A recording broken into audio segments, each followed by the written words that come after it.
di Radio Padania Libera e ben trovati al nostro appuntamento con Onda Libera, che apriamo con ciò che è accaduto nel Trevigiano, a Refrontolo in particolare, sulle colline del Prosecco. Lunedì mattina triste, scrive l'agenzia ANSA di questa mattina, si contano i danni, l'esondazione del torrente Liezza ha provocato la devastazione e la morte di 4 persone. Oggi cielo sereno, quadro meteorologico stabile che dovrebbe agevolare quantomeno le attività di protezione civile.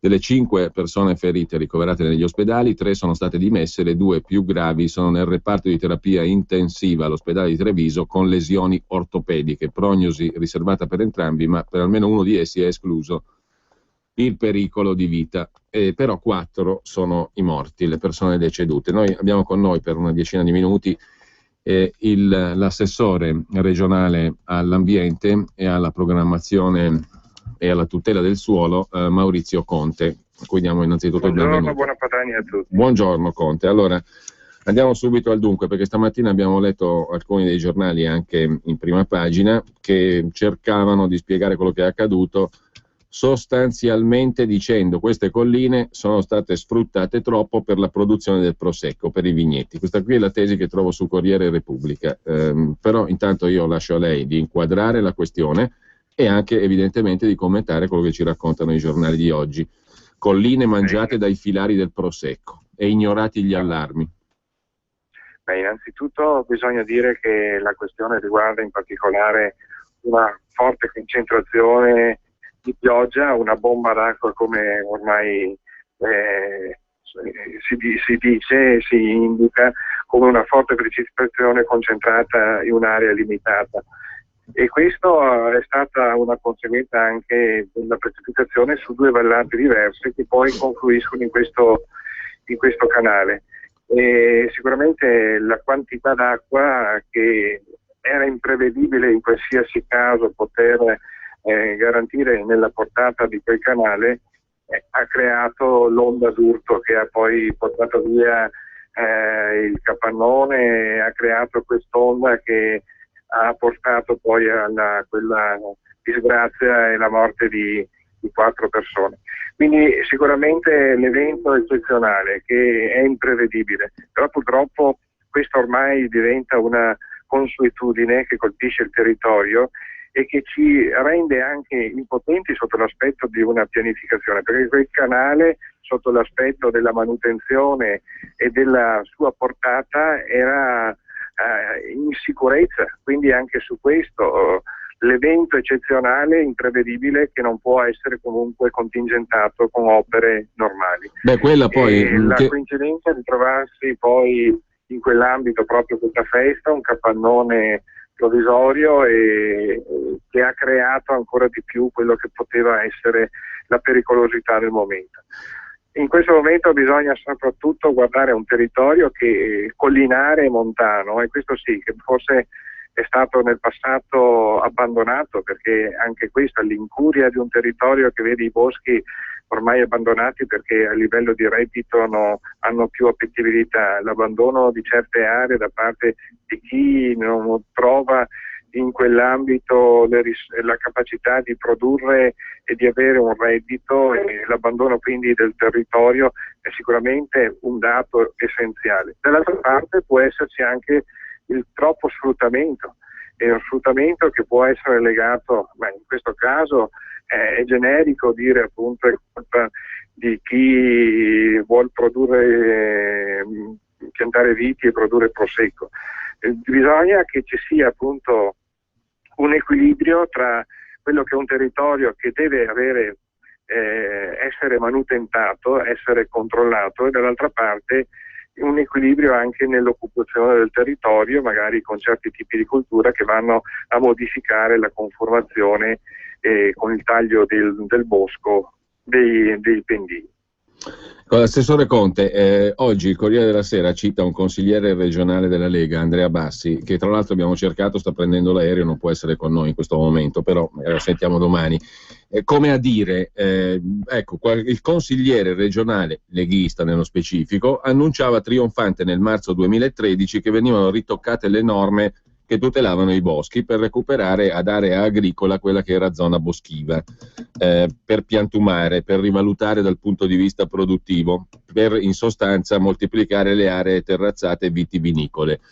Ci fu chi disse fermi, attenzione, è rischioso, ma poche settimane dopo, proprio nel bosco tra Refrontolo, Tarso e Cison, fu raso al suolo per i vigneti. Allora uno, leggendo l'articolo, dice vabbè, è colpa, diciamo così, di chi ha voluto, Lega compresa, che questi territori fossero recuperati all'attività vitivinicola, piantare vigneti, eccetera. Cioè è facile fare questa equazione, no? Perché la fa il Corriere della Sera. Vuol dire semplificare quello che invece è una situazione che vede ad esempio in Veneto che il bosco occupato è aumentato, ha occupato aree che nel passato erano destinate a aree agricole, perché è proprio questo, quello che ho detto prima, che molto spesso il territorio montano, il territorio collinare è stato abbandonato anche da chi nel passato viveva proprio dalla coltivazione. Quindi il bosco ultimamente è aumentato e ha occupato aree che prima nel passato erano appunto coltivate.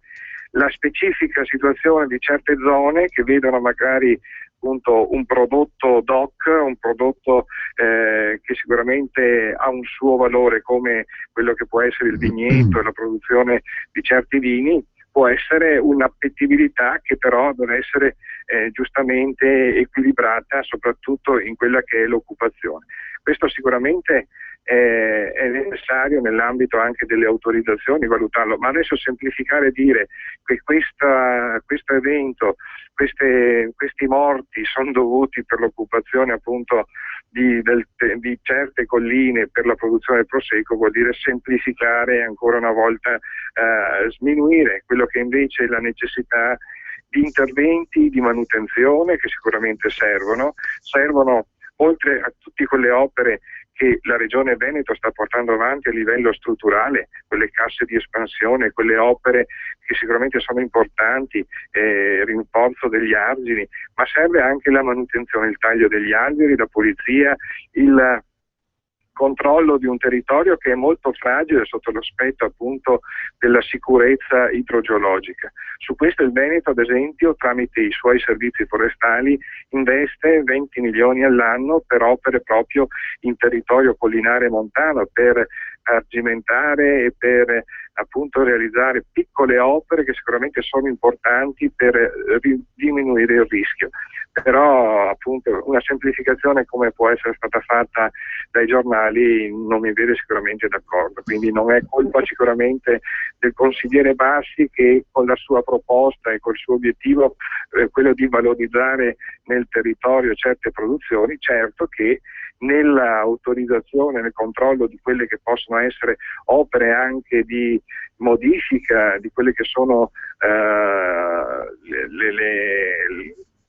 le sponde collinari o i terrazzamenti, sono sicuramente necessari maggiore attenzione, soprattutto autorizzativa. Due cose, poi la lascio ai suoi impegni, Assessore Conte. La prima, il presidente del Veneto Zaia, oggi intervistato alla Repubblica, dice sì, qua è questione però anche di risorse per gestire complessivamente il territorio, e non con solo riferimento a ciò che è accaduto lì, perché a proposito di ciò che è accaduto a Refrontolo, anche la forestale del Veneto pone l'accento sulla questione della smodata, inusuale quantità di precipitazioni che c'è stata. Quindi quello che lei diceva prima è un evento imponderabile, perché un conto è dire il territorio va gestito e avremmo bisogno di risorse perché siamo la periferia dell'impero come al solito, lo ha precisato ancora una volta il presidente Zaia, e un altro conto è fare di tutte le erbe un fascio, cioè non credo che il territorio della zona del Prosecco sia trascurato, perché è un'eccellenza di produzione, oltretutto è un'area diciamo molto ben tenuta, no? Evidentemente, se è un'area, quindi non mi sembra un'area abbandonata o lasciata a se stessa quella del Prosecco, perché è uno dei territori di eccellenza. È una di quelle più con la presenza umana, quindi più controllata e manutentata. È proprio per questo che bisogna distinguere quelle che possono essere ancora una volta speculazioni di stampa rispetto alle vere esigenze che si ha in un territorio.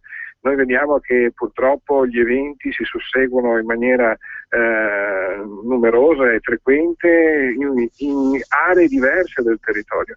Quindi intervenire da una parte o dall'altra poi comunque crea e può essere appunto non garantire tutto un territorio. Su questo servono le risorse e penso sia proprio questo l'obiettivo che insieme al Presidente Zaia abbiamo nei confronti di un governo che, al di là dei proclami, deve capire che deve dare risorse a un territorio che vuole investire su questo, ma vuole investire potendo spenderle, perché l'aspetto fondamentale è poi quello legato al patto di stabilità.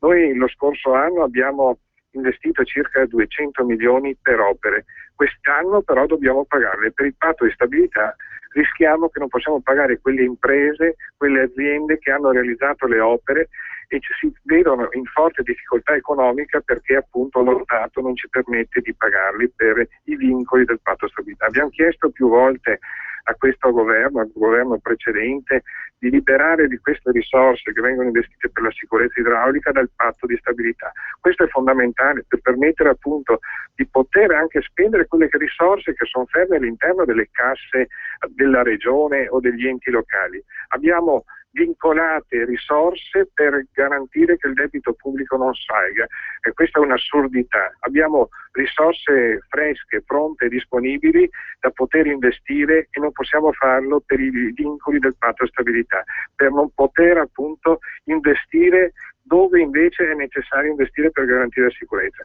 Penso sia questo l'obiettivo che anche oggi penso che il Presidente insieme incontreremo il Ministro dell'Ambiente per ribadire questo. Non servono i proclami, non servono cifre, serve la possibilità di spendere. Bene, allora io per il momento la ringrazio, l'assessore Conte, le auguro naturalmente buon lavoro. Grazie a voi e arrivederci alla prossima. Ci risentiamo. Intanto, se riusciamo, mandiamo in onda anche un contributo audio dal Corriere del Veneto, che è quello del Presidente Zaia sui luoghi colpiti. Qua si parla di Vajont, ma penso che le dinamiche siano quelle poco più in su. Allora, da un lato la grande precipitazione, unica nel suo genere, dall'altro però c'è anche da dire che era puntuale. L'acqua che è arrivata si è molto probabilmente fermata a monte, cioè per una passerella che si vede che sono arrivate le balle di paglia di tutti i rami, e quella diga che si è formata a un certo punto si è rotta ed è arrivata giù una mole di acqua paurosa. Questo è quello che è accaduto. Prova ne sia che facendo il salto con la mole d'acqua ha scavato nel fondo del salto, ha fatto andare su quella ghiaia, sui detriti, e poi è arrivata giù. Qui vuol dire che alla mia altezza c'era già buttato, quindi immaginate quando hanno trovato quella povera persona. Un evento impossibile da prevedere. Allora, la vera previsione qui era la pulizia della passerella, nel senso che chi è che va a pensare che arrivino giù? Allora, la grande precipitazione ha portato giù una massa d'acqua importante, molto probabilmente anche contenibile dal torrente, ma la verità è che quella massa d'acqua non ha potuto defluire con tranquillità, ma ha trovato un impedimento lì, andate a fotografare, lo vedete. Il bilancio è di 4 morti. 4 morti, 4 feriti minori e un ferito, quindi il quinto grave. La macchina dei soccorsi comunque si è attivata Ha subito. funzionato benissimo perché alle 11 erano già attivati, qui si sono mossi circa 400 uomini che io ringrazio durante tutta la notte, la soccorso alpino che ha fatto il recupero delle salme. Al suo M118 è arrivato qui in persona, il dottor Rosi che è il capo della zona regionale, la protezione civile, insomma tutti quelli che lavorano. Purtroppo sempre più spesso si sente parlare di queste bombe d'acqua. Che cosa possiamo fare da qua in prospettiva per mettere in sicurezza l'unica roba è tutelare il territorio, fare manutenzioni, ed è quello che si dice sempre, il rispetto per il territorio. Grazie. Il rumore era quello dell'acqua, l'acqua di fianco al mulino. C'è anche un'altra video intervista al responsabile della protezione civile. Il sito del Corriere del Veneto c'ha qualche problema, ma vediamo se riusciamo ad ascoltarla al volo. Credo di no, perché ha problemi a caricare i video. Comunque questo era il Presidente Zaia, che abbiamo sentito il racconto sul posto immediatamente del disastro.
penso che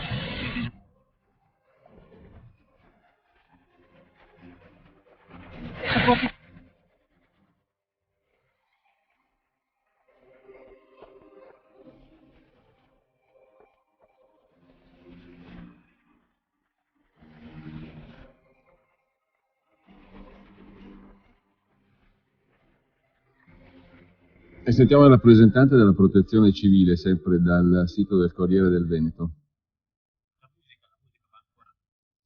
Chiedo scusa, adesso ci raccordiamo perché stavamo ascoltando il brano musicale La tempesta di mare di Vivaldi, ma sentiamo il responsabile della Protezione Civile, come vi dicevo. Come state lavorando?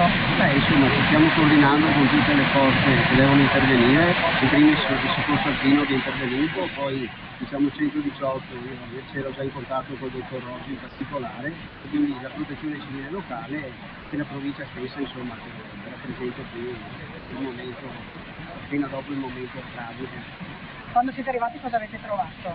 La situazione più o meno che c'era ancora molto più fango evidentemente di adesso ovviamente è scaricato, quello che da ribadire è il concetto che fenomeni così diciamo eclatanti, così particolari non sono rilevabili dai sistemi di previsione, nel senso che il sistema di previsione riesce a indagare su delle celle che hanno delle dimensioni.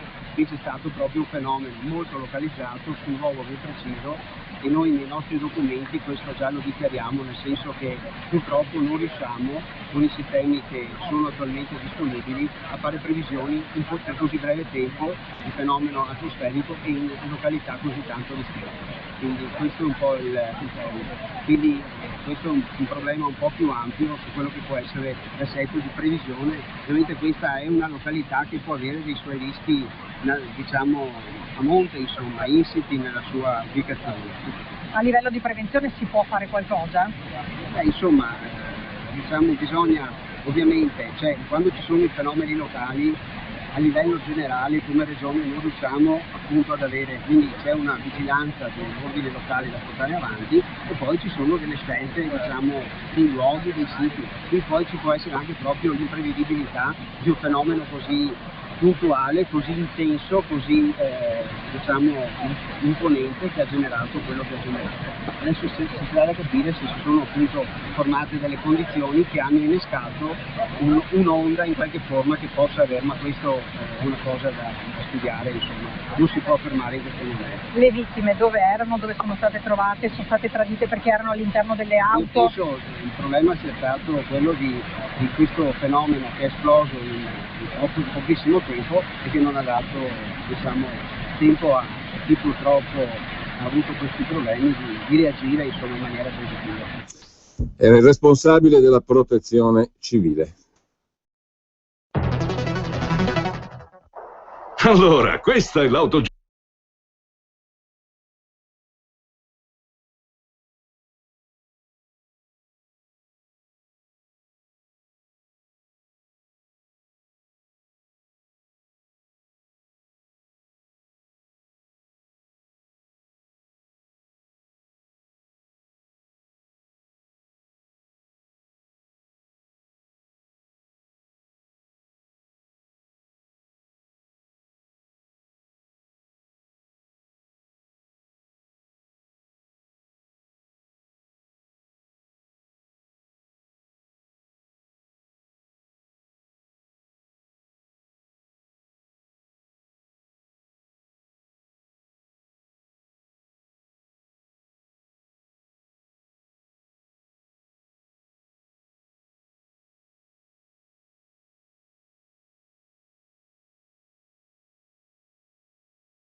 Ventidue.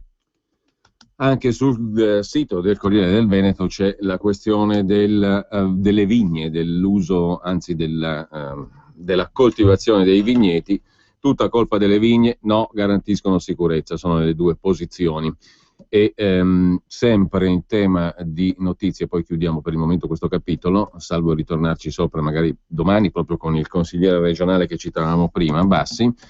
Fenomeni aumentati del 900%, dice il presidente della Commissione Ambiente della Camera, Realacci, presidente onorario di Lega Ambiente. Fenomeni di questo genere, segnale del cambio climatico. E su questo abbiamo letto stamani l'articolo del professor Battaglia, di totale critica a questa posizione. Intanto la Procura di Treviso ha aperto un'inchiesta sulla tragedia di Refrontolo, prima di tutto accertare cosa è realmente accaduto in quella zona, ha detto il procuratore di Treviso Michele Dalla Costa, e ogni ragionamento è assolutamente a livello teorico. Il magistrato sta facendo tutte le verifiche per comprendere meglio e poi agire di conseguenza. Azzardato fare qualsiasi ipotesi, ha detto per il momento il magistrato titolare dell'indagine, il procuratore Michele Dalla Costa. L'intera area della festa è stata nel frattempo messa sotto sequestro. Secondo la forestale non c'è stato alcun effetto tappo da parte delle balle di fieno. L'alluvione avvenuta l'altra notte nel Trevigiano ha un'unica causa: l'eccezionale quantità d'acqua caduta nella zona in un tempo brevissimo, dicono il capo del Genio Civile di Treviso, l'ingegnere Albise Lucchetta, e il comandante provinciale della forestale Alberto Piccin, che hanno sorvolato e percorso a piedi l'area del disastro. Le rotoballe di fieno non c'entrano, assicurano Lucchetta e Piccin. I due tecnici spiegano che una quantità d'acqua assolutamente eccezionale ha interessato contemporaneamente due microbacini contigui, attraversati dal torrente Lierza, che appartiene al sistema Livenza. Quando l'acqua dai due microbacini è confluita nel Lierza era così tanta che il torrente non è stato in grado di reggerla. Per spiegare l'eccezionalità del fenomeno, i due esperti danno alcune cifre assolutamente sconvolgenti ai loro stessi occhi. Il Lierza, spiegano, è un'incisione nel terreno con una larghezza massima di 5-6 metri e una profondità di 2-3 metri. Dopo la bomba d'acqua sui due microbacini, il letto del fiume si è allargato in alcuni punti fino a 60 metri e l'altezza della piena ha superato i 5 metri. Nel suo percorso verso un altro torrente più grande, affluente del Livenza, la forza dell'acqua ha impattato la struttura nella quale si svolgeva la festa e ha fatto 4 vittime, trascinando a valle le automobili che ha incontrato e qualche detrito. Quanto alle rotoballe di fieno che avrebbero fatto da tappo al torrente, come ipotizzato in un primo momento, è una grande rotoballa. Una grande rotoballa è di mezzo metro cubo, ha detto il comandante della forestale Piccin, una dimensione irrisoria rispetto alla forza di un fiume che è diventato largo 60 metri. Quindi la questione delle rotoballe di fieno, secondo la forestale, non ha alcun peso, nessun effetto tappo, unica causa è stata la pioggia eccezionale. Questo per quanto riguarda ciò che è accaduto appunto a Refrontolo, in quel di Treviso.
questione che oggi è trattata in maniera molto massiccia dai principali quotidiani, il che fa preludere o un interesse agostano, così casuale, improbabile, oppure una questione che dovrà prima o poi interessare per forza i contribuenti. La questione del debito pubblico sono per la verità mesi, e in particolare le ultime settimane, che la questione dell'affrontare il taglio del debito pubblico periodicamente, ma sempre più frequentemente, si propone.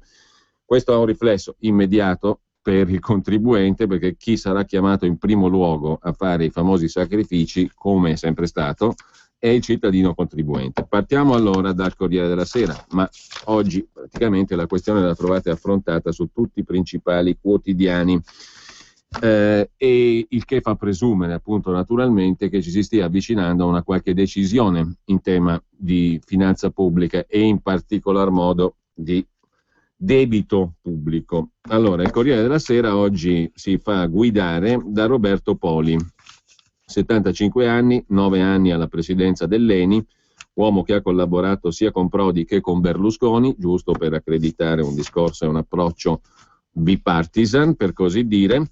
Ritengo che sia necessaria una svolta, dice Poli al Corriere della Sera, perché qui la questione è quella degli interessi che paghiamo sul debito, e per pagarne di meno bisogna diminuire ovviamente il debito. Il Presidente del Consiglio deve osare anche in economia, dice ancora Poli sul Corriere della Sera in primissimo piano. Negli ultimi 20 anni l'Italia ha fatto i famosi sacrifici. In effetti l'Italia ha accumulato un avanzo primario notevole, escludendo la spesa per interessi. Vuol dire che ogni anno l'Italia ha incassato più di quello che ha speso, e l'ha incassato evidentemente dai cittadini contribuenti. Poi tocca pagare gli interessi sul debito, e qui si apre il buco, il deficit. Negli ultimi 20 anni l'avanzo primario italiano ha rappresentato mediamente il 2,1% del prodotto interno lordo, contro lo 0,2% della Germania.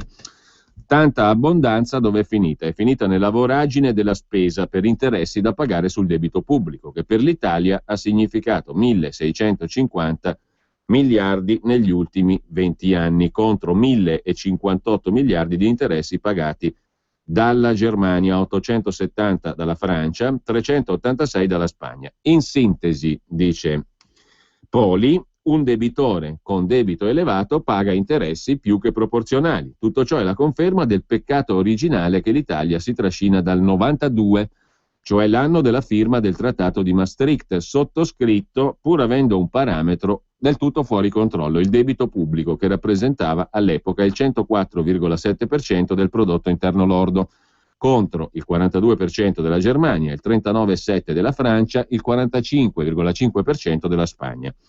L'intenzione era quella di diminuirlo progressivamente il debito. Fino al 2007 l'Italia era l'unico paese che aveva ridotto il debito in rapporto al prodotto interno lordo. Poi, dopo la grande crisi, dal 2008 è cambiato tutto.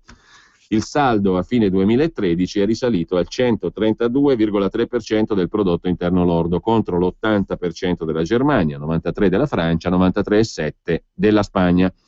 La beffa è che il debito pubblico italiano resta fuori controllo nonostante i sacrifici per contenerlo, che hanno dato risultati significativi. Tanto che negli ultimi 20 anni il debito pubblico lordo è cresciuto in termini percentuali sul prodotto interno lordo di 28 punti, contro i 38 della Germania, 53 della Francia e 48 in Spagna, cioè negli altri paesi è cresciuto più velocemente. Nei 3 paesi presi come confronto, dice ancora Poli sul Corriere della Sera, il debito pubblico è aumentato in misura significativa anche dopo il 2008, perché aprire il rubinetto della spesa pubblica è servito a ridurre, in parte, gli effetti negativi della grande crisi. L'Italia non ha potuto fare spesa pubblica nel tentativo di tenere sotto controllo il debito e il deficit annuale, ma il prezzo pagato dal Paese è stato molto alto. L'avanzo primario significa più tasse, minori spese correnti, minori investimenti, riduzione dei consumi. Ciò ha comportato un trasferimento massiccio di risorse dall'economia reale a quella finanziaria, una doccia fredda e prolungata sulla crescita economica. È chiaro, perché se io devo fare sempre ogni anno un avanzo primario forte, vuol dire che devo incassare tasse molto più di quello che spendo. Ecco perché, sempre secondo Poli, servono provvedimenti straordinari e incisivi. Serve una rivoluzione che Renzi può fare e i punti fondamentali, qui veniamo al che fare, sono 3.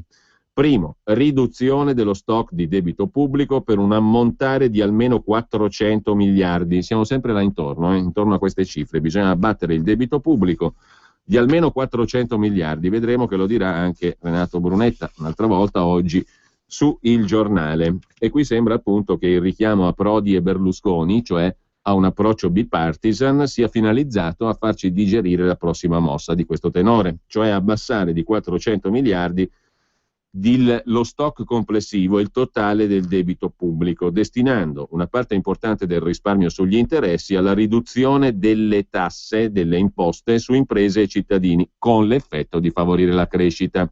Il che ci sta pure, ma bisogna capire da dove si incamerano cifre così colossali come i 400 miliardi, perché se io ti tolgo 400 miliardi e poi ti diminuisco le tasse di 100, vuol dire che ti ho chiesto 300 in definitiva, no? Come minimo. Secondo punto, quello che è necessario fare secondo Roberto Poli, che è il consulente del giorno del Corriere della Sera, rivolto naturalmente a Renzi. Revisione straordinaria e completa della spesa pubblica per ridurre il deficit annuale, puntando su un forte aumento della produttività e meccanismi avanzati di controllo. E questa è una indicazione che ha del generico. Terzo punto, approvazione di nuove regole che, mantenendo la libertà di spesa delle amministrazioni locali e degli enti centrali, assicurino che la spesa avvenga secondo criteri di produttività. La necessità, sostiene Poli, è di convertire una parte significativa dello stock di debito pubblico in quote di un fondo del patrimonio pubblico immobiliare da valorizzare e da rendere redditizio tramite una gestione professionale con obiettivi chiari. L'idea di costituire un Fondo Italia, lo chiamano i 30 deputati del PD che hanno fatto la proposta in quella direzione, il fondo patrimoniale degli italiani, lo chiamavano l'ex ragioniere generale dello Stato Monorchio e Guido Salerno Aletta, che hanno formulato la proposta per Classe Editori, Milano Finanza, quella che finì al centro del convegno di un paio d'anni fa, giù di lì, che trasmettemmo integralmente praticamente in onda libera con finanzieri, politici, banchieri, economisti, eccetera. Insomma, però arriviamo sempre al punto: costituire un fondo patrimoniale, un fondo degli italiani, chiamatelo come volete, che serva per mettere dentro in questo fondo tutti gli immobili e qualcuno dice anche i beni dello Stato, cioè nel complesso, compresi i beni azionari, le quote societarie delle società pubbliche e via dicendo, un megafondo insomma da valorizzare e rendere redditizio. Come però? Perché la proposta Monorchio Salerno Aletta almeno lì diceva esattamente come: dobbiamo obbligare i cittadini a comprarsi quote del fondo, perché sennò 400 miliardi non li tiriamo su più, o facciamo fatica a tirarli su. È ipotizzabile che sia difficile tirar su di colpo 400 miliardi facendo in modo che un fondo patrimoniale degli italiani, o Fondo Italia, come dicono i deputati del PD, possa essere attrattivo e possa, diciamo così, vendere le sue quote facilmente, a meno che tu obblighi il cittadino a investirci dentro. Contemporaneamente occorre riconsiderare e riqualificare le spese, reintrodurre la distinzione tra spese obbligatorie per le esigenze di base dei cittadini e spese facoltative. Le spese obbligatorie vanno riviste selettivamente, le spese invece facoltative vanno tagliate. Finora si è tirato avanti cercando di quadrare i conti e magari non pagando i debiti della pubblica amministrazione verso le imprese. Adesso, conclude Poli, non basta più, perché 6 anni di crisi hanno prodotto effetti devastanti sul paese. Occorre imparare da Roosevelt, saper osare per assicurare un futuro alle giovani generazioni. Renzi lo faccia, gli italiani capiranno. Così il Corriere della Sera presenta la questione e si dedica poi alla solita storia dei super burocrati che frenano le riforme anche in campo economico, veti incrociati delle strutture dalla riforma della pubblica amministrazione alle pensioni, mentre il Corriere si occupa anche con un altro articolo di conti pubblici. Ragioneria e governo frenano anche sulle modifiche alle pensioni, e domani il ministro dell'economia Padoan è alla Camera sulla spending review. Il governo sta per chiudere i buchi di bilancio aperti dalla Camera dei Deputati nell'esame del decreto sulla pubblica amministrazione. Oggi il decreto finisce all'esame dell'Aula del Senato. I buchi sono piccoli, ma su questi buchi l'esecutivo non sembra disposto a transigere. Le 4 norme evidenziate dalla Ragioneria Generale in difetto di copertura nel decreto Madia, il decreto pubblica amministrazione, compresa la norma sulla finestra di pensionamento per 4.000 insegnanti, saranno modificate al Senato, con il che il decreto, che è in scadenza il 23 agosto, necessita di un nuovo passaggio alla Camera dei Deputati.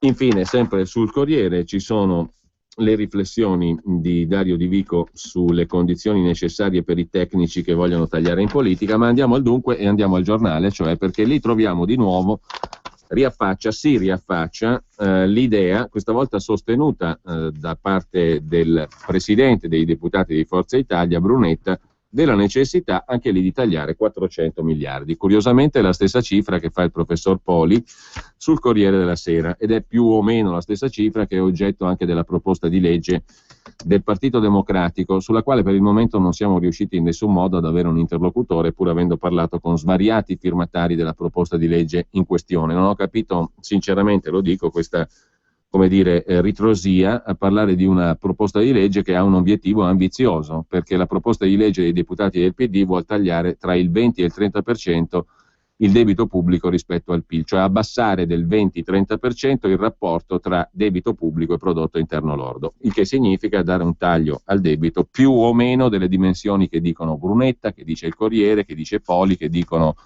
tanti altri soggetti che hanno detto in sostanza è arrivato il momento di tagliare il debito, che naturalmente deve molto preoccupare il contribuente, e lo dico in anticipo e rispetto magari a ciò che non si verificherà, però è chiaro che quando uno sente dire qua dobbiamo abbattere di 400 miliardi il debito pubblico, la prima cosa che fa è mette mano al portafoglio, mette la mano sul portafoglio a protezione. In ogni caso, scrive oggi Renato Brunetta sul Giornale, se anche Eugenio Scalfari invoca la Troica, vuol dire che le cose vanno proprio male per l'economia italiana. Scalfari ha scritto l'altro giorno in sostanza: meglio che arrivi Bruxelles e che ci comandi Bruxelles, che governi la Troica in Italia, perché sto Renzi non va da nessuna parte. Se è vero che il problema è di tutta la zona euro, l'Italia, scrive oggi Renato Brunetta sul Giornale, è il fanalino di coda. Basta fare il confronto con Grecia e Spagna, che fino a un anno fa erano messe peggio di noi. Per la verità sono messe peggio di noi dal punto di vista complessivo, perché se uno si limita a dire che Grecia e Spagna hanno perso il 40%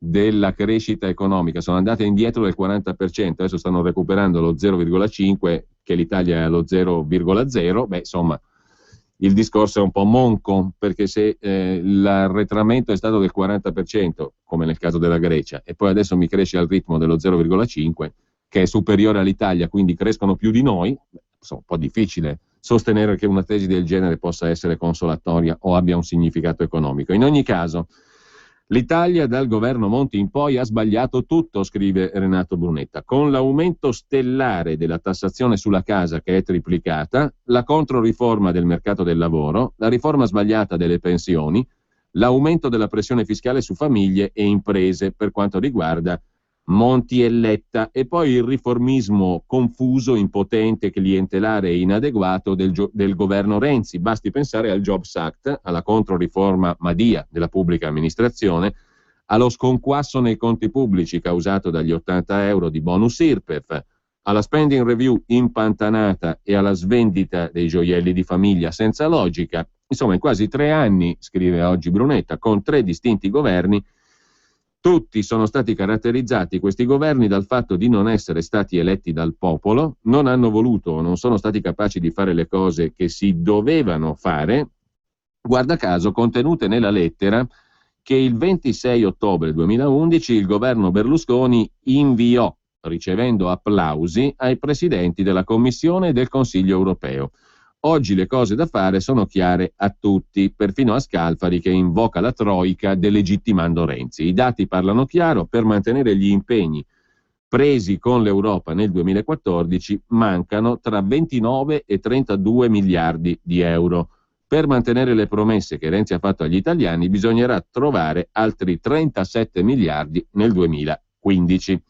E allora il piano Berlusconi può aiutare Renzi, dice Brunetta. Che cos'è il piano Berlusconi? Cioè cosa si propone di fare Berlusconi, Forza Italia, Brunetta? Insomma, da quella parte lì, da Forza Italia, che proposta viene? Qual è la proposta che fa poi a questo punto Forza Italia, l'opposizione, il centrodestra, parte dell'opposizione, insomma, praticamente cosa propone Berlusconi? Innanzitutto si rende necessario, e qui arriviamo al punto di prima, un intervento straordinario ma duraturo di aggressione del debito pubblico, una riduzione strutturale del debito dell'ordine di 400 miliardi, cioè circa 20-25 punti di prodotto interno lordo in 5 anni. 100 miliardi, fai i conti Brunetta, derivano dalla vendita di beni pubblici per 15-20 miliardi all'anno. 40-50 miliardi dalla costituzione e dalla vendita, cessione di società per le concessioni demaniali, 25-35 miliardi dalla tassazione ordinaria delle attività finanziarie all'estero per 5-7 miliardi all'anno, 215-235 miliardi si ricaverebbero dalla vendita di beni patrimoniali e diritti dello Stato disponibili e non strategici a una società di diritto privato, altro che svendite per fare cassa. In sostanza però la parte principale di questa proposta qui sono i 215-235 miliardi che si ricaverebbero dalla vendita di beni patrimoniali e diritti dello Stato disponibili e non strategici a una società di diritto privato. Altro che svendite, dice Brunetta, anche se per la verità io non capisco dove stia la differenza, cioè cosa caratterizzi questa proposta come non svendita. Se 235 miliardi sono oggetto sono il ricavo della vendita di beni patrimoniali e diritti dello Stato, per quanto non strategici, vendita sempre è. Non ho capito perché in un caso si chiama vendita e nell'altro svendita. Quali sono le garanzie che non sia una svendita? Comunque, a prescindere da questo, che non è poi una cosa marginale, il segnale strategico che si vuol dare con un piano di questo tipo è aumentare l'efficienza, la produttività, la competitività dell'economia, ridurre il peso dello Stato, liberare risorse oggi patologicamente impiegate per il servizio del debito. Ma l'attacco al debito pubblico stabile e duraturo da solo non basta. Per scongiurare incertezza e ingovernabilità occorre accompagnare una verticalizzazione delle istituzioni, ovvero l'elezione diretta del Presidente della Repubblica e dare una guida stabile e democraticamente legittimata alla politica italiana, altro che l'attuale riforma del Senato. Quindi, casomai, dice Brunetta, accanto a questa questione del debito pubblico da aggredire, bisogna eleggere direttamente il Presidente della Repubblica per uscire dalla crisi economica. Attacco al debito e elezione diretta del Presidente della Repubblica sono due facce della stessa medaglia. Un doppio segnale fortissimo. L'operazione nel suo complesso avrebbe tutta la forza elettrica di una vera rivoluzione. Si avvierebbe un meccanismo positivo di modernizzazione del Paese per essere europei a 360 gradi. I mercati non potrebbero che apprezzare sia dal punto di vista finanziario sia da quello della credibilità politico-istituzionale. Quindi debito pubblico e presidenzialismo, debito pubblico da ridurre come abbiamo appena illustrato, o meglio come illustra Brunetta, e accanto a questo presidenzialismo. Secondo capitolo, la pressione fiscale. Una volta avviato il piano di riduzione strutturale del debito pubblico, andrebbe avviato un grande piano parallelo di riduzione della spesa pubblica, destinando le risorse così ottenute naturalmente alla riduzione fiscale. Nel programma elettorale 2013 del centrodestra, che 10 milioni di italiani hanno votato, conoscendolo benissimo naturalmente, Berlusconi ha proposto di ridurre di 80 miliardi in 5 anni, 16 miliardi all'anno, la spesa pubblica corrente, che attualmente è pari a circa 800 miliardi, riducendo di pari importo la pressione fiscale, con l'ambizioso obiettivo di portare l'economia a crescere a un ritmo di almeno il 2% all'anno, stimolando i consumi delle famiglie e gli investimenti delle imprese, con più gettito e più risorse per gli ammortizzatori sociali, cioè più benessere.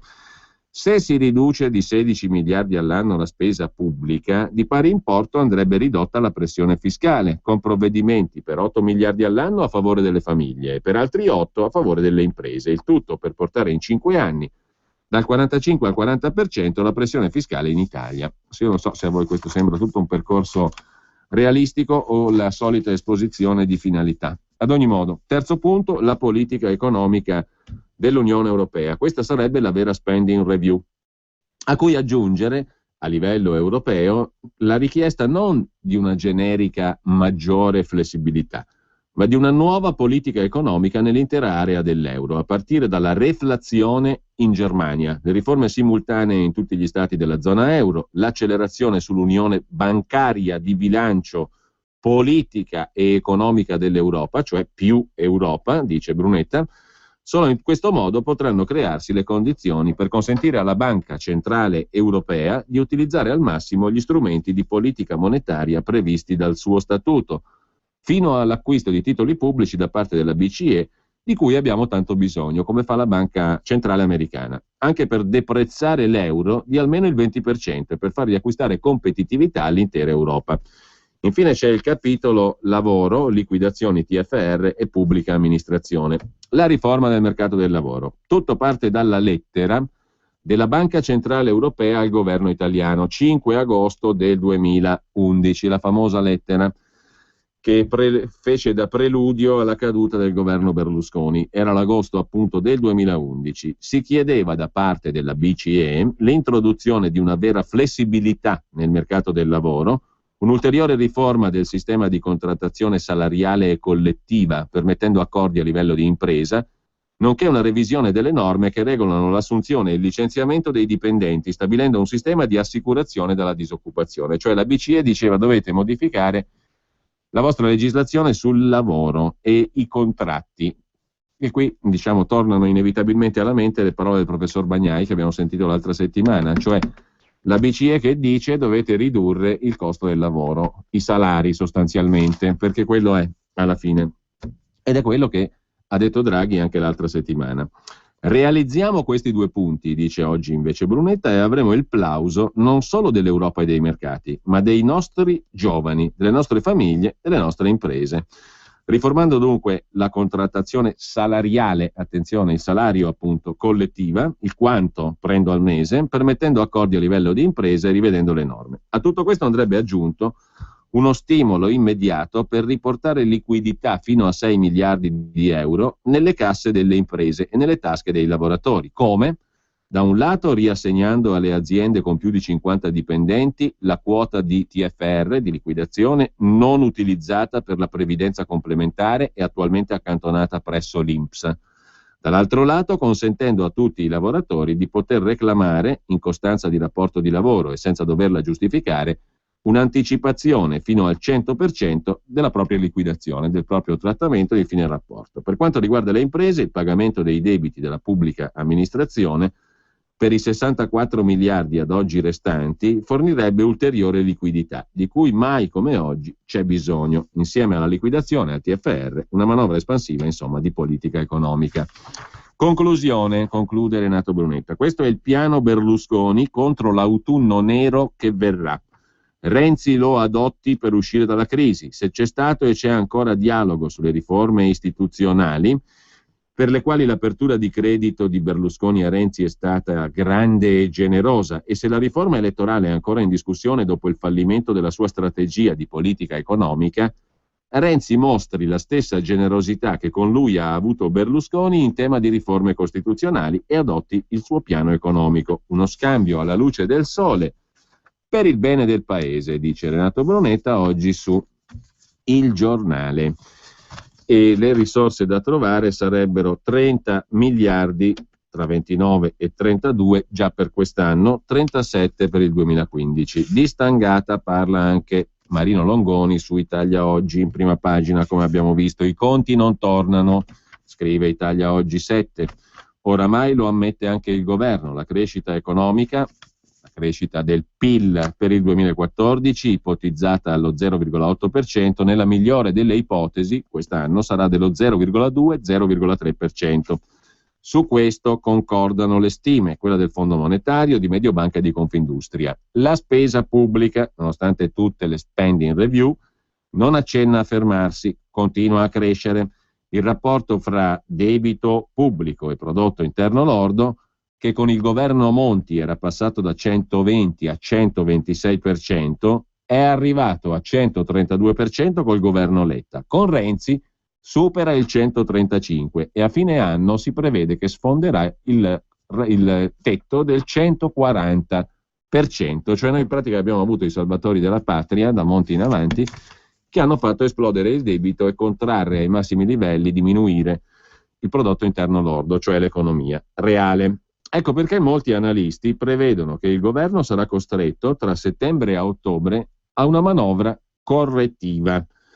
Secondo JP Morgan, la stangata sarà nell'ordine di 20 miliardi di euro, secondo Mediobanca almeno 10-15, ma c'è chi ipotizza anche cifre superiori. Nella migliore delle ipotesi, scrive il direttore di Italia Oggi 7, Marino Longoni, nella migliore delle ipotesi, anche ammesso che il governo riesca a evitare una manovra correttiva autunnale, la medicina amara sarà somministrata nella legge di stabilità per il 2015, che deve essere predisposta entro metà ottobre e inviata lassù, a Bruxelles, per l'approvazione. Non sono troppo in vena di scherzare dalle parti di Bruxelles, scrive Longoni. Per trovare 20 miliardi di euro, ammesso che questa sia la cifra da trovare per mettere le toppe sui buchi dei conti dello Stato, ci sono solo due possibilità: tagliare le spese o privatizzare o aumentare le entrate. Al taglio delle spese non ci crede più nessuno, neanche il commissario alla spending review Cottarelli, che nei giorni scorsi ha lamentato il fatto che governo e Parlamento stiano spendendo le somme che dovrebbero essere recuperate dai tagli di spesa prima ancora di averle incassate. Si sta diffondendo la pratica, ha detto Cottarelli, di autorizzare nuove spese indicando che la copertura sarà trovata attraverso future operazioni di revisione della spesa o, in assenza di queste, attraverso tagli lineari delle spese dei ministeri. Era già successo con la legge di stabilità, la finanziaria del 2014. Era già successo col decreto legge di fine gennaio 2014 e col decreto sulla pubblica amministrazione Madia. Ora, questa pratica, ha detto Cottarelli, sembra sia utilizzata per finanziare il pensionamento di alcuni lavoratori arrivati alla cosiddetta quota 96 e tenuti in servizio in base alle regole di pensionamento vigenti. Il totale delle risorse che sono state spese prima di essere state risparmiate per effetto di queste decisioni ammonta a 1.600 milioni per il 2015. D'altra parte, osserva a questo punto il direttore di Italia Oggi, Marino Longoni, le privatizzazioni che farebbero incassare qualche miliardo sono operazioni lunghe e complesse. Infatti, le previste vendite di quote di aziende pubbliche stanno procedendo con tempi lunghi. L'alternativa qual è? L'aumento delle entrate, cioè tirar su più risorse. L'Italia però ha già raggiunto il primato assoluto di pressione fiscale e lo spiega un rapporto Confcommercio secondo il quale nel 2013 il bel paese è arrivato, per quanto riguarda la pressione fiscale effettiva, al netto del sommerso, che conta o conterebbe il 17,3% dell'economia, a quota 53,2% di pressione fiscale. Difficile pensare di andare oltre. Sembra dunque non esserci via di fuga, salvo una, secondo Italia Oggi 7, la voluntary disclosure, cioè in pratica la regolarizzazione dei capitali detenuti all'estero e non dichiarati. I tempi sono quanto mai favorevoli, propone il direttore di Italia Oggi 7, Marino Longoni. Nessuno nutre più alcun dubbio che la stagione del segreto bancario sia ormai finita e che tra pochi mesi o pochi anni tutti i paesi civili cominceranno a scambiarsi automaticamente i dati finanziari dei propri cittadini. In queste condizioni, avere un tesoretto in Svizzera o in Lussemburgo è come avere una pietra legata attorno al collo. Prima o poi ti tirerà a fondo. L'operazione di rientro dei capitali, se ben gestita, potrebbe a questo punto far entrare 10 o 20 miliardi in tempi relativamente brevi. Negli altri paesi europei dove è stata adottata ha dato generalmente buoni risultati, ma il Parlamento ne sta discutendo da 9 mesi senza riuscire a cavare un ragno dal buco. Il partito di maggioranza relativa, il PD, è spaccato tra i realisti disponibili ad allargare le maglie di quella che tutto sommato è un'imposta volontariamente accettata dai contribuenti, e i duri e i puri, che avendo predicato per anni contro le sanatorie fatte dagli altri, ora non sono disponibili a sporcarsi le mani con qualcosa che non è neanche propriamente un condono. Se il governo opterà per la stangata fiscale, bisognerà ringraziare questi duri e puri del PD, conclude Marino Longoni, totalmente a favore dell'ipotesi di regolarizzazione, rientro appunto dei capitali italiani detenuti all'estero e non dichiarati. Sul tema della finanza pubblica e del quanto ci toccherà pagare, segnalo anche l'intervista quest'oggi sul Fatto Quotidiano all'ex vice ministro dell'economia nel governo Letta e già responsabile economico del PD, nonché attualmente ancora membro della direzione nazionale del PD e deputato, Stefano Fassina, il quale dice che se l'Europa non cambia, qua abbiamo una manovra da 20 miliardi. Intanto però la manovra non la dobbiamo fare in nessun modo, dice Fassina, perché aggraverebbe la nostra situazione economica. Si tratta di affrontare i problemi di sostenibilità del debito e riconoscere che gli obiettivi di deficit e di debito che abbiamo preso sono irrealizzabili.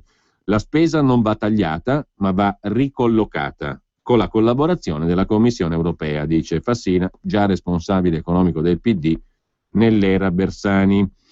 Nel 2015 servirebbero più di 20 miliardi. Secondo quanto indicato dal ministro Padoan alla Camera dei Deputati, la manovra supera i 20 miliardi. Ne servono 4 o 5 per spese obbligatorie non previste ma necessarie, per la cassa integrazione in deroga, per il 5 per 1000, per i fondi per non autosufficienti, 4 per la finanziaria ereditata dal governo Letta, 7 per il bonus IRPEF, 20 miliardi servono solo per adempiere e fare quanto già previsto, senza neanche arrivare al pareggio di bilancio. Ovviamente queste dimensioni escludono ogni estensione del bonus IRPEF a partite IVA, pensionati e interventi per il contrasto alla povertà.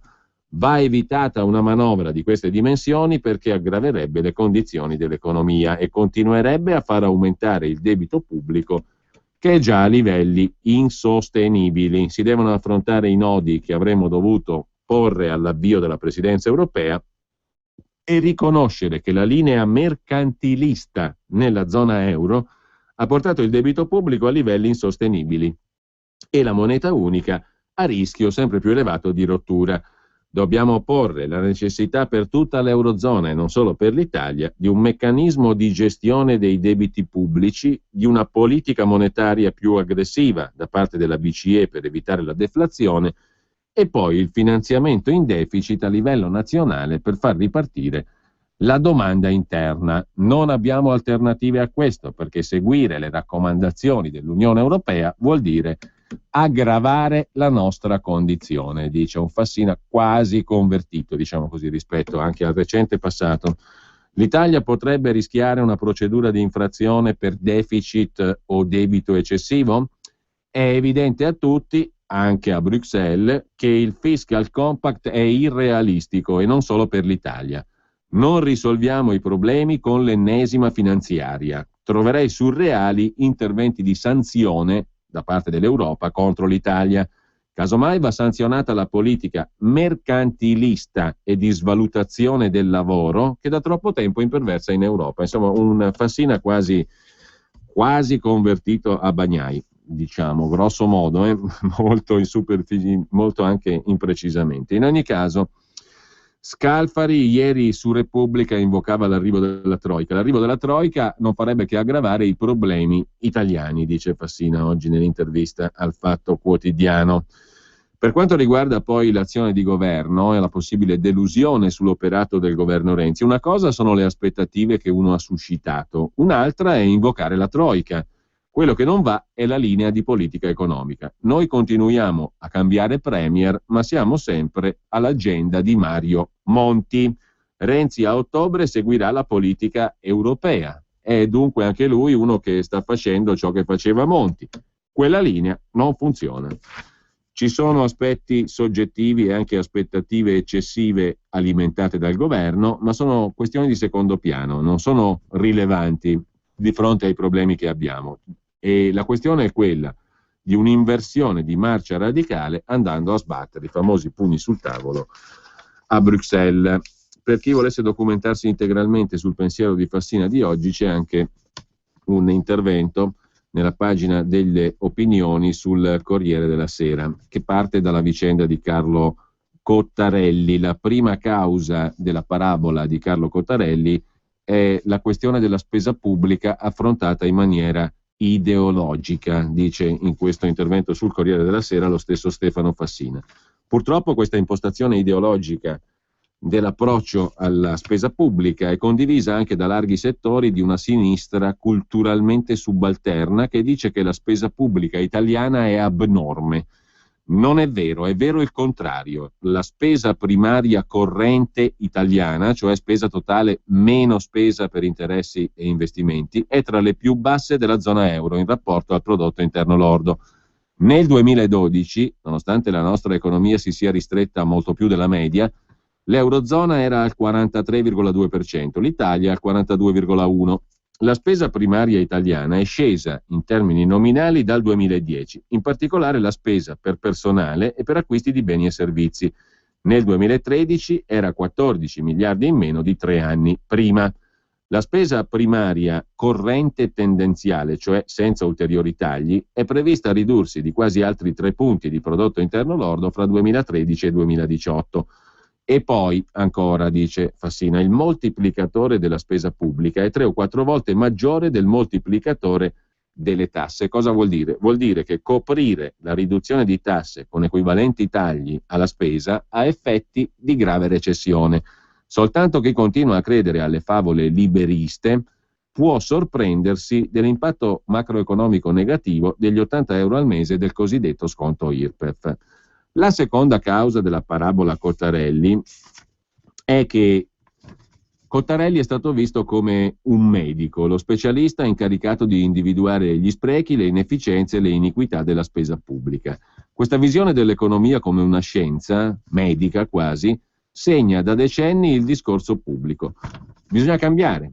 È una visione l'economia. La visione liberista funzionale agli interessi più forti non va bene. L'economia è tutta questione politica, dice il signor Fassina, ex viceministro, sul Corriere della Sera. Mentre a proposito di Cottarelli, è Repubblica che dà qualche anticipazione su ciò che comunque farà Cottarelli questa settimana. Giovedì il, per qualcuno uscente, per altri invece confermato commissario alla revisione della spesa pubblica, giovedì presenterà una proposta, quella che sarebbe la più operativa fra le sue proposte, dice oggi Federico Fubini su Repubblica, cioè il taglio dei costi delle società partecipate dalle amministrazioni dello Stato e una drastica riduzione del loro numero. Il numero delle società partecipate dallo Stato è così esorbitante che nessuno sa più quante sono, di certo più di 10.000. Qui però Cottarelli include soprattutto, anzi considera, le società partecipate dagli enti locali, cioè regioni, province e comuni. Il 18 aprile scorso Renzi si è impegnato a ridurle a 1.000 le società partecipate da comuni, province e regioni entro 3 anni. Il Premier ha fatto nella conferenza stampa ha fatto questo annuncio nella conferenza stampa in cui ha detto che il bonus da 80 euro al mese sui redditi medio-bassi sarà mantenuto, ma non allargato. Ora Cottarelli intende rispettare la promessa sulle imprese di cui sono azionisti lo Stato centrale, le regioni, le province e i comuni. Vanno tagliate queste società, è un obbligo di legge. Il decreto sul bonus IRPEF vincola il commissario Cottarelli a presentare in questi giorni un piano su tutte le società partecipate d'Italia. Il piano è pronto e il piatto forte sarà un doppio programma di liquidazione e di accorpamento di migliaia di imprese pubbliche o semipubbliche. Per arrivarci Cottarelli, ci racconta oggi Repubblica, ha lavorato con la Corte dei Conti su ciò che è dato sapere dei bilanci delle società pubbliche. È stato un viaggio di gigantesche proporzioni. Le società controllate dalla Regione Lombardia, quelle veneziane, la società di Priolo Gargollo in Sicilia e bla bla bla, insomma le attività balneari di Alassio, la voragine finanziaria di Viareggio, i problemi della provincia di Firenze e i livelli di costo scioccanti dell'AMA, la società dei rifiuti del Comune di Roma. In Italia le società controllate al 100% da amministrazioni dello Stato sono circa 5.000. 400 sono in mano alle regioni. Cottarelli definisce questo mondo una giungla. Un codicillo fatto passare dal governo Monti 2 anni fa obbliga ora gli amministratori di questa giungla a fare un po' di trasparenza. I revisori devono registrare i loro conti sulla banca dati della Corte dei Conti, Sequel. I primi numeri iniziano ad emergere in queste settimane, ma il quadro che si profila è molto critico. Non c'è solo il fatto che le partecipate viaggiano su una perdita netta di 1 miliardo e 200 milioni sul 2012. C'è di peggio. Anche gli utili dichiarati sono da prendere con le molle. Non che siano falsi, sono solo indebiti in molti casi. Solo la metà delle 5.000 imprese prese in esame dalla Corte dei Conti, appena un quarto della galassia del capitalismo di Stato, dichiara la vera entità dei trasferimenti ricevuti da amministrazioni pubbliche. Ma già i dati sono eloquenti: 61 imprese, alcune enormi, incassano in cambio della loro attività somme superiori al valore della loro produzione. È come se i contribuenti pagassero qualcuno per farlo lavorare 8 ore, ma questi ne assicurasse solo 4 o 6. C'è il caso della Lombardia, su cui si concentra oggi l'articolo di Federico Fubini. Il caso Lombardia è il più evidente, anche se fino a oggi era difficile per il contribuente lombardo misurare i costi che sta coprendo. Non che la giunta Maroni controlli al 100% molte imprese, sono appena 4, create per esternalizzare certe funzioni e la fornitura di servizi, ma il loro fatturato totale sfiora i 400 milioni di euro, molto più della spesa in personale della stessa regione. I trasferimenti dall'azionista cliente, cioè la regione, non sono stati comunicati dai revisori alla banca dati della Corte Conti, ma colpisce un fatto: il fatturato di Lombardia Informatica, società per la fornitura di beni e servizi elettronici, raggiunge la cifra monstra di 185 milioni di euro. Costa molto, ma almeno la regione risparmia sulle spese in computer, si presume, e invece no. Nel bilancio preventivo per cassa della giunta Maroni figurano nel 2014 altri 71 milioni per statistica e servizi informatici. Di conseguenza, ogni volta che vedono salire le addizionali regionali, i contribuenti lombardi possono sospettare che stanno pagando 2 volte per le stesse funzioni dell'ente che li tassa, scrive Repubblica, mettendo nel mirino la Lombardia. Non so quanto propriamente su questa questione, perché 400 milioni, se è questo il numero, di fatturato totale di imprese controllate più o meno dalla regione sono una bazzecola rispetto ai 60 miliardi che la Lombardia lascia di regalo ogni anno nelle casse di Roma, se vogliamo metterla così. Però sarà per questo che l'Italia va male, per i 400 milioni di fatturato, attenzione, non di perdita e di buco, delle imprese controllate dalla regione. Il Comune di Roma Capitale detiene invece un altro record. Una sua impresa riesce a incassare denaro in eccesso sul valore della propria produzione a livelli senza eguali in Europa. Si tratta dell'AMA, la società dei rifiuti del Comune di Roma. A conti 2012, la società romana raccolta rifiuti ha fatturato per 752 milioni, ma il totale delle erogazioni pubbliche a suo favore ha superato il miliardo. In sostanza ha incassato 250 milioni per pulizie che non ha fatto, e si vede, malgrado la disponibilità di denaro del contribuente. Insomma, secondo Repubblica, adesso Cottarelli giovedì presenta questa proposta per tagliare le società per azioni pubbliche controllate soprattutto dagli enti locali. Così salviamo l'Italia. Italia che arranca, l'incubo è il declino, lo scrive in primo piano anche la Stampa di Torino, con l'articolo di Tonia Mastrobuoni. Rispetto alla Spagna, che se l'è vista peggio ma ora è in ripresa, l'Italia sta addirittura su un gradino inferiore rispetto alla Spagna. Da noi invece la ripresa non c'è, perché negli ultimi 7 anni abbiamo bruciato un quarto della produzione industriale. Non abbiamo mai ristrutturato il sistema come hanno fatto Stati Uniti e Germania.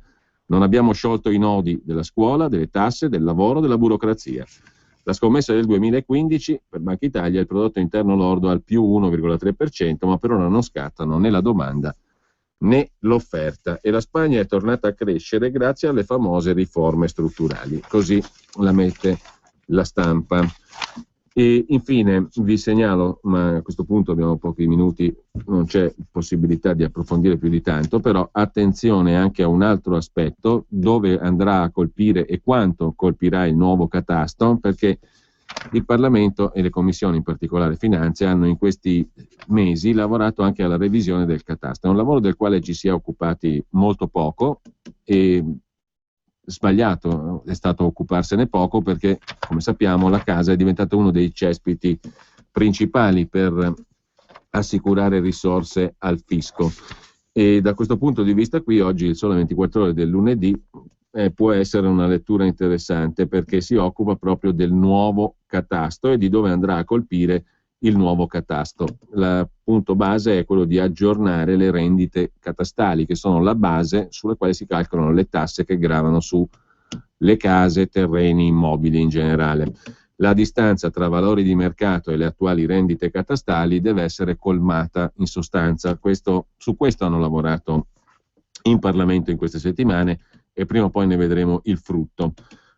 Su fisco e mattone c'è anche l'analisi del professor Massimo Bordignon, ma poi il Sole 24 Ore cerca di capire chi paga alla fin fine, perché la revisione delle rendite catastali significa, così è stato detto da governi per la verità del più diverso colore, che in ogni caso dobbiamo mettere mano alla revisione catastale perché i valori delle rendite attuali sono troppo lontani dai valori di mercato, ci sono ingiustizie, ci sono sperequazioni e vanno corrette queste ingiustizie e queste sperequazioni. Ora bisogna capire però chi pagherà di più e chi pagherà di meno, se è vero che il totale di ciò che viene incassato su case, immobili, terreni eccetera dovrà essere uguale a quello che paghiamo oggi, che non è peraltro uguale a quello che pagavamo l'anno scorso e l'anno prima, perché da Monti a Renzi le tasse sulla casa sono aumentate di almeno 7 miliardi. Si vedrà quanto effettivamente a ottobre, perché molte amministrazioni non hanno ancora definito il quadro completo delle tasse sulla casa, però le previsioni erano di almeno 7 miliardi in più, quindi non è vero che il gettito, come dicono loro, resta invariato, cioè uguale. Il gettito è andato costantemente aumentando, cioè quanto viene sottratto ai cittadini con tasse sulla casa è andato costantemente aumentando. I rincari saranno per le case in centro e gli stabili d'epoca. Il Sole 24 Ore oggi cerca di capire chi vince e chi perde da questa revisione del catasto. Principio generale: paga di più chi è in centro e chi ha case di un certo pregio, che magari a volte in centro ci sono case che pagano adesso una cifra troppo bassa rispetto a case che sono in periferia e che sono ancora più modeste. Insomma, però bisogna fare molta attenzione perché la materia non è per niente semplice e evidentemente si presta anche ad un ulteriore aggravio di imposizione fiscale di fatto sul cittadino, mentre mancano ancora 5.000 comuni per quanto concerne la determinazione della Tasi, una delle componenti appunto della tassa sugli immobili e i terreni e capannoni e via dicendo. Mancano 5.000 comuni per delibere che ancora non ci sono sulla Tasi, cioè scopriremo in realtà quanto si pagherà di Tasi complessivamente soltanto dopo averla pagata. E infine, visto che bisogna sempre fare attenzione quando si parla di rimodulazione di spese, c'è anche la questione dei ticket, i nuovi ticket sanitari. Il contributo sarà rivisto in base al reddito e alla composizione delle famiglie, anche questo è un principio generale sul quale il contribuente dovrebbe fare attenzione per vedere come il principio generale viene poi applicato e quanto si paga, chi paga di più o di meno. Di meno sarà difficile, di più è la linea di tendenza di questi anni. Vedremo, sono tutti fronti sui quali occorre prestare attenzione e cercheremo di prestarla. Intanto ci salutiamo qui, buona prosecuzione d'ascolto a tutti da Giulio Cainarca.